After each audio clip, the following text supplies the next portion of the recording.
Hi friends! It's been a few weeks since I've made a video about Airbnb stuff, but I'm back today with a couple of things that I think you'll find interesting. First thing, we'll take a look at the Airbnb Winter Update features, what my thoughts are, and then secondly, I'll share my revenue for the past few months and how that compares to the previous year. So, the Airbnb Winter Update. When I first saw it on the host dashboard on Airbnb, it sounded more like a functionality update of their app, based on the entire Brian Chesky video and what he was talking about. But after looking further into it, I think the most important thing is actually the guest rankings change. So beyond Superhost now, there is a thing called a guest favorite, which is like a new logo / call out thing that gets added to the listing page. A guest favorite is defined as having a rating that's 4.9 and up, and each of the subcategories are also scored high. I don't know what high means, it doesn't really say in the documents. I think this is to weed out any listings that are 5 stars on surface because they have really nice guests and got lucky,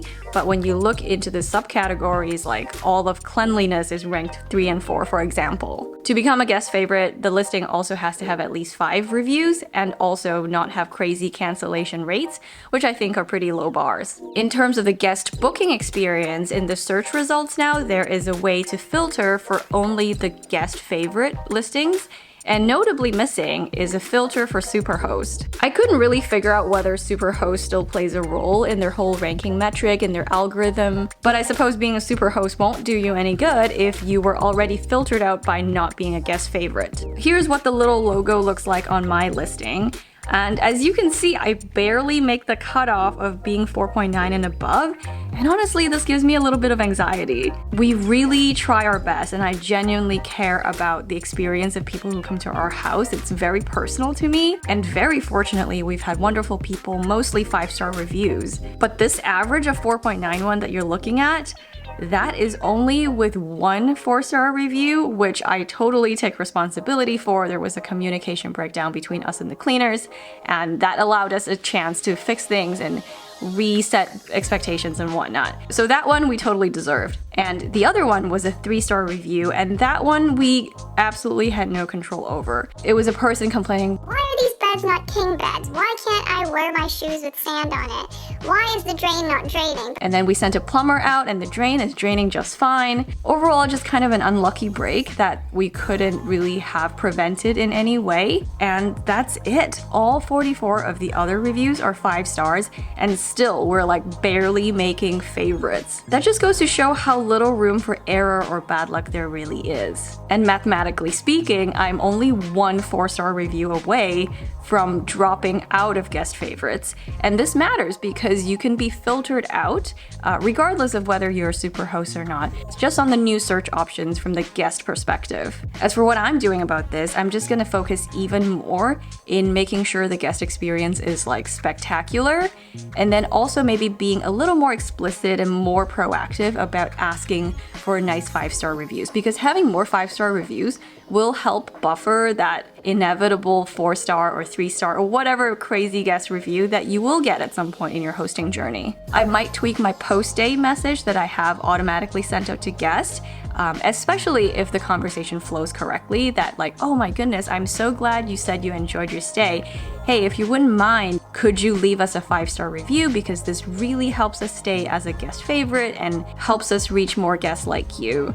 Something that's explicit and honest, and hopefully that works. The other Airbnb winter updates have to do with the functionality and the app interface. So instead of the Insights tab, that will now be replaced by the Listings tab, allowing you to more efficiently adjust your listing and edit captions and whatnot. I totally welcome this change. I think it's about time. There's now also an AI-powered photo tour that you can use to help sort your pictures into different rooms so that when people are going through your photos, it's more organized. This change doesn't really affect me because I have already organized my photos by room using the Room and Spaces feature, which is already active, and you can go ahead and do this. In the Airbnb video announcing this change, it said only 10% of listings use this feature right now, which I'm really surprised about. It's not that hard. You just go in and say, this is the living room, this is the bedroom. But hey, the AI version of it is a new feature. You can also now message your co-host directly in the app, which I don't find to be super useful because I can just go talk to my husband who is right there. And then coming soon are other features like syncing to the smart locks and generating codes for each guest, showing pricing comparisons to other listings in the area that I presume are similar to yours.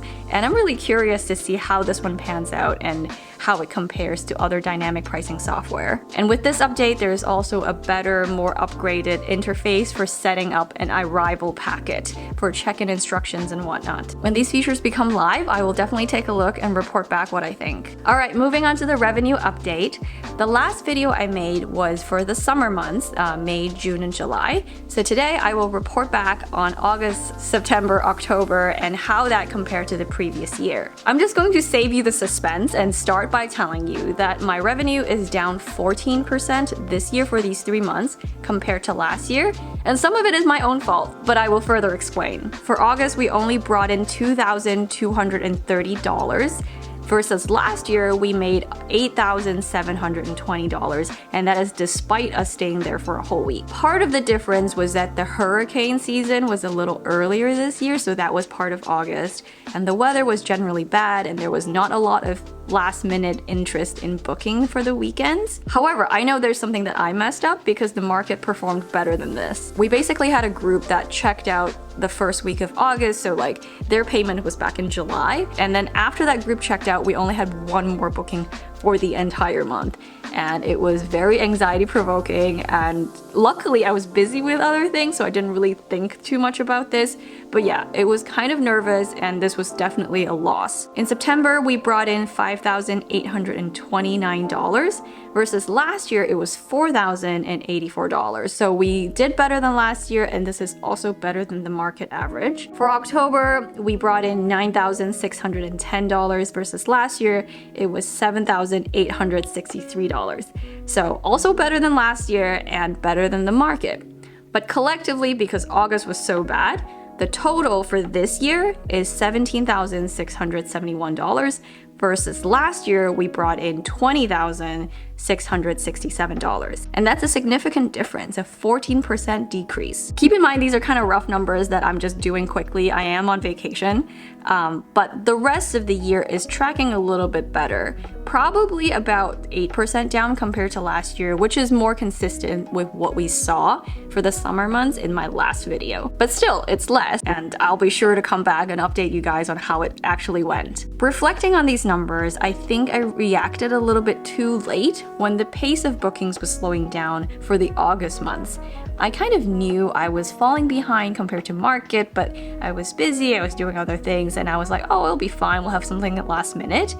I just didn't really look into it as much as I should have, probably. Perhaps there was something I could have done pricing-wise to have attracted more guests and filled up more of that August calendar. And then conversely, once I reacted and adjusted pricing, I think I kept it too low, or I kept the discount for going into too far into the future, that my September and October actually did really well as far as filling up the calendar and having bookings. I didn't quite make up for that loss in August, and I suspect I was actually priced a little low because the booking conversions were really high. So usually my booking conversions for this listing is 0.6, 0.7% for people who look at the listing and eventually book. But for this time period, it was actually going over 1%, which, I mean, it could be just variation, but it also suggests that maybe people are looking at my listing and they're like, wow, what a steal, let's book it right away. And it makes me wonder if I just lowered prices too dramatically, too drastically for too long and left money on the table. Of course, hindsight is 20/20, and who's to say I would have done any better if I had tinkered with the prices a little differently? But just something to think about. I think it's always a good thought exercise to review what you've done in the past, how it turned out, and just think, what are some lessons I can take from this? I think the real lesson here for everyone is that if you are looking to invest in short-term rentals right now, A, be careful. Don't be looking at some videos from like 2021 where like money was literally falling from the sky and everything was so easy. The circumstances are a little different now. And then B, if you are using some sort of market analytics dashboard thing like AirDNA to analyze what market you're going into and make revenue projections, I would discount that number by a certain figure. For my market, I would comfortably say 10% is a fair discount from that projected number. It might be a little conservative, but you don't want to overestimate how much money you can be making and end up over leveraging yourself for a bad investment. And keep in mind too, what I'm sharing about the decrease is just what has already happened.